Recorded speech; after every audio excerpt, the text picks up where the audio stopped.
I still wake up at night, sweating, hearing her voice call my name. My name is Sibusiso, and I was once in love with Princess Nomfundo, the most beautiful woman in the entire kingdom of Zululand. What I didn't know was that her beauty was a mask for something much darker. I met Nomfundo during a royal festival. She wasn't like other women, quiet and respectful. She was bold, confident, and laughed loudly. Her presence commanded the attention of everyone around her. She was the daughter of Nkosi Lungisi, feared and respected by all. My father was one of the chief's warriors, and I knew I had no business even looking at her, but I couldn't help myself. To my surprise, she noticed me. One evening, while I was tending to the fire at the edge of the royal compound, she approached me. "Why do you keep looking at me, Sibusiso?" she asked, her voice soft but sharp. My heart nearly stopped. I stammered, unsure of what to say, but she just smiled. That was the beginning. For weeks, we met in secret, under the cover of darkness. She would sneak away from the palace and would meet by the river.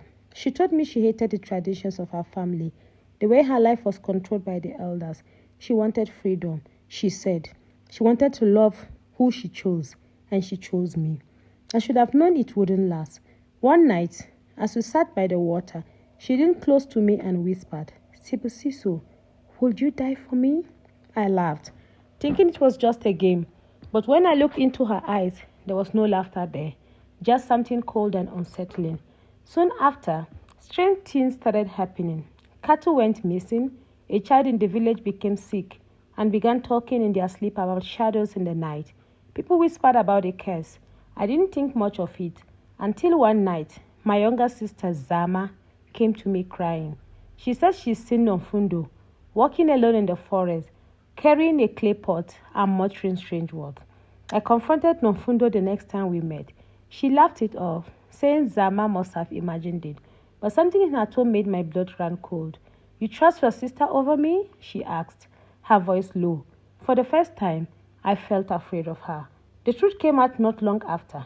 Nomfundo's family had arranged for her to marry Prince Temba from a neighboring kingdom, a powerful alliance that would strengthen her father's rule. She refused, claiming she loved me, but her actions and otherwise. The night before the engagement ceremony, Prince Temba fell ill and died mysteriously. The elders said it was a curse. The village grew tense and the whispers grew louder. Some said Nomfundo was a witch. Others said she had made a deal with dark forces to avoid the marriage. I didn't know what to believe until she came to me one last time. That night, under the same moonlight sky where we first met, she told me everything. "I did it for us," she said, her voice trembling but proud. "Temba stood in our way. Now he's gone, and we can be together." I stepped back, my stomach twisting. "What have you done, Nomfundo?"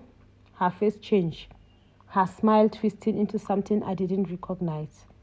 "You said you loved me, Sibusiso. You said you would do anything for me. Did you lie?" I couldn't speak. I turned and ran, but her voice followed me, echoing in the trees. "You never escaped me, Sibusiso. Never." The next day, I left the village. I couldn't stay, not after what I'd seen, not with the fear that she would find me again. I've tried to move on, but sometimes I still feel her eyes watching me in the dark. People say the wicked princess was banished after her father discovered the truth, but I don't believe it. Someone like her doesn't just disappear. If you ever meet someone like Nomfundo, run. Don't look back. And if you hear my name whispered in the wind, pray she doesn't remember yours.